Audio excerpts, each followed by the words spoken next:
அடிங்க. Hi all. பொதுவாக குழந்தைங்களுக்கு இந்த பால் அண்ட் பேட் கேம்னாலே ரொம்ப பிடிக்கும். பட் கூட யாரோ ஒருத்தங்க கம்பெனிக்கு இருந்தால் விளையாடுறதுக்கு நல்லா இருக்கும்னு எதிர்பார்ப்பாங்க.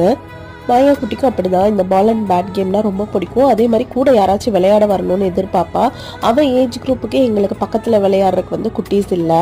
மோஸ்ட்லி கூட நான் விளையாடுவேன், இல்லைன்னா அவங்க அப்பா விளையாடுவாங்க. பட் பால் அடிக்கடி ஓடி போயிடும். போய் எடுத்துகிட்டு வர்றது நாங்களாக தான் இருப்போம். கரெக்டாக அவளுக்கு ஏற்ற மாதிரி பால் போட்டால் தான் அவனால் அடிக்க முடியும்.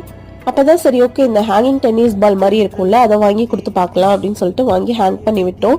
இது வந்து ஈஸியாக இன்ஸ்டால் பண்ணிக்கலாம். நம்ம வீட்டோட நிலவில் அப்புறம் பார்ஸ் இருக்கும்ல கம்பியில், அந்த மாதிரி எல்லாம் போட்டுக்கலாம். இதில் ஹைட் அட்ஜஸ்ட்மெண்ட்டும் ஈஸியாக பண்ணிக்கலாம். நல்ல குவாலிட்டியான ப்ராடக்ட் தான். மீஷோல இருந்து தான் பர்ச்சேஸ் பண்ணியிருந்தோம். பேட்டுமே நல்ல குவாலிட்டியாக கொடுத்துருந்தாங்க. இதில் ரொம்பவே ப்ளஸ் பாயிண்ட் என்னன்னா அவளுக்கு ஹேண்ட் ஐ கோஆர்டினேஷன் வந்து ஈஸியாக வருது. அதே மாதிரி அவள் தனியாகவும் ப்ளே பண்ணிக்கிறா. ஆக மொத்தத்தில் இன்டோர் அவுட்டோர்னு நம்ம எங்கே வேணாலும் ஹேங் பண்ணிக்கலாம், ஈஸியாகவும்